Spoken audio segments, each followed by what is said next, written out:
welcome back with me and my podcast. Selamat datang di Teri Diary. Kamu bisa kirim cerita kamu untuk aku bacain di segmen Teri Diary. Kirim emailnya ke darisana@rintikseduh.com. Kayaknya aku akan sangat menyukai pembahasan Teri Diary hari ini. Jadi ayo kita mulai bacain ceritanya. Hai Paus, sebenarnya aku nulis ini 3 bulan yang lalu waktu lagi sedih-sedihnya. I'm feeling better right now dan lagi di tahap getting to know orang baru juga. Hei, doain ya. Ini tentang aku dan cinta pertama aku yang pernah bikin aku seneng senyum salting sampai nangis sesak seharian. I just want to lighten the weight on my heart a bit, so I will tell you a story. Jadi gue naksir sama satu cowok dari tahun 2018-2019. Teman satu SMP dan les dulu tapi gak terlalu deket. Baru deket waktu SMA tapi kita beda sekolah. Dulu aku sama dia benar-benar intens, chattingan hampir 3 tahunan. Gue beberapa kali datang ke acara di sekolah dia dengan alasan mau ketemu teman lain. Tapi di sana kami ketemuan dan ngobrol tipis-tipis. Ingat banget aku lagi lewat di kantin terus ada dia lagi sama teman-temannya. Terus aku diem-diem didadadahin. We were in a situationship kali ya, or maybe is it just me? I always feel like this man is someone I wanted for life. Gue gak pernah confess atau gimana selama 3 tahun itu soalnya gak mau awkward kalau ternyata dia gak punya perasaan yang sama. Kalaupun kita gak ended up together, gue tetap mau temenan baik sama dia. Setelah masuk kuliah, kami sama-sama sibuk dan jadi gak pernah chattingan lagi sama sekali. Gak pernah saling reply story Instagram, dia tiba-tiba lost contact aja. Gue mungkin udah gak naksir sama dia, tapi gue juga udah gak pernah suka sama siapa-siapa lagi. I try to get close with many men, but they're not just what I'm looking for. He was my standard in looking for a partner. Kayak lagi ngomongin diri sendiri. Bingung juga sih kenapa dia gue jadiin standar, kenapa gue gak bisa naksir sama orang lain yang jelas-jelas baik sama gue. Padahal dia gak pernah effort apapun buat gue. Awal tahun ini kami komunikasi lagi. Gue ngajak dia buat ketemu, pengen make sure perasaan gue sebenarnya masih naksir atau enggak. Wallahi gue beneran se-effort itu dari luar kota impulsif beli tiket kereta ke kota dia. Nyari penginapan karena harus langsung balik besoknya.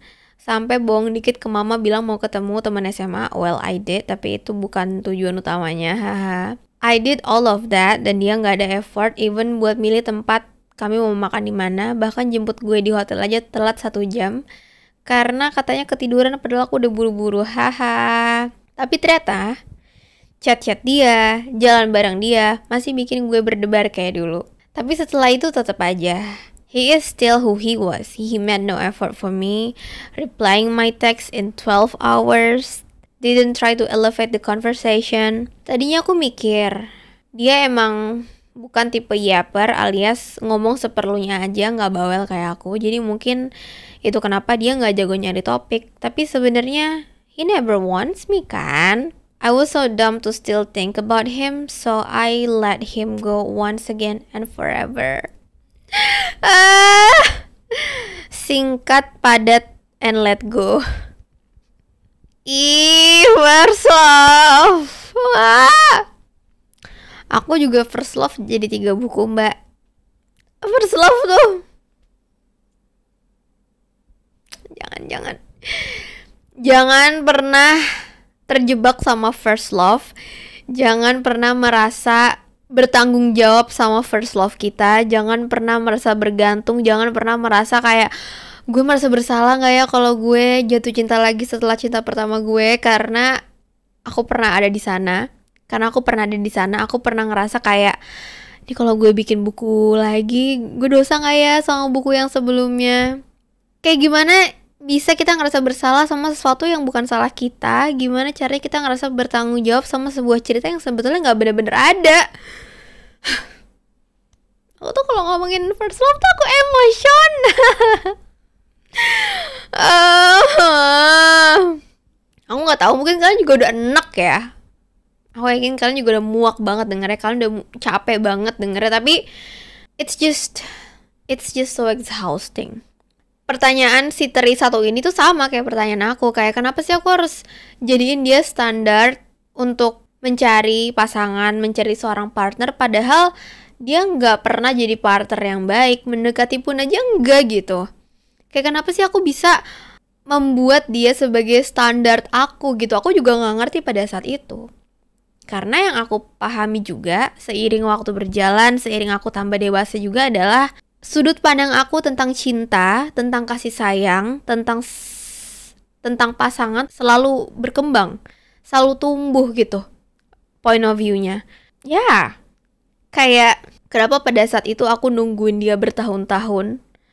Kenapa aku sebergantungnya sama dia? Kenapa kayak kalau nggak sama dia aku nggak mau sama siapa-siapa. Kalau nggak sama dia aku jadi nggak bisa suka sama orang lain lagi karena he was the standard for everything. Karena pada saat itu aku belum tahu makna cinta tuh sebetulnya kayak apa. Aku kira tuh dulu tuh kayak kalau kita jatuh cinta sama seseorang, ya udah itu semua perasaan kita ke dia gitu. It's all about him. Tapi seiring waktu berjalan, tambah dewasa tuh aku jadi sadar bahwa jatuh cinta tuh bukan cuma tentang soal perasaan dia ke kita, bahkan yang lebih penting itu perasaan kita ke dia kayak gimana. Apakah perasaan kita ke dia itu bikin kita bahagia? Kayak apakah suka sama dia tuh bikin kita bahagia? Apakah ada hal baik yang bisa kita berikan sama dia? Apakah dia memberikan effort yang sama seperti kita kepadanya? Karena it's not love enough. Maybe it's love, but it's not the kind of love that I need. Itu mungkin kayak cuman setitik cinta dari cinta yang seharusnya aku terima, paham gak sih? Paham gak?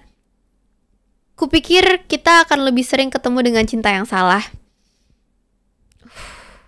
Kayak, kok orang bisa ya ketemu orang yang menyayangi dia segitunya? Kok bisa ya ada orang disayangin segitunya gitu? Kok gue ketemu orang salah mulu? Jangan salahin diri sendiri, jangan merasa kayak is there something wrong with me? Apa sih yang kurang dari diri gue? Menurut aku, kita emang belum ketemu aja. Cuman itu jawabannya. Jadi kalau kalian kayak, kok gue ketemu salah mulu ya? Kalau kenal orang gak jadi mulu ya? Mungkin karena at some point kita mulai tahu cinta seperti apa yang kita butuhkan. Kenapa kok deket sama yang ini gagal? Kok kenal sama yang ini gak cocok gitu? Kayak makin kesini kita jadi semakin belajar tentang kesalahan kita, tentang apa yang sebelumnya harusnya kita gak lakukan. You know what I'm saying, right? Dan aku sangat amat belajar banyak dari first love aku. And aku sekarang mulai memahami makna sebuah cinta dan kasih sayang. Makanya waktu dia mau kembali ke aku bilang enggak. Kenapa aku bilang enggak? Karena jujur aku masih happy di deket dia. Aku gak bisa bohong bahwa the spark still there.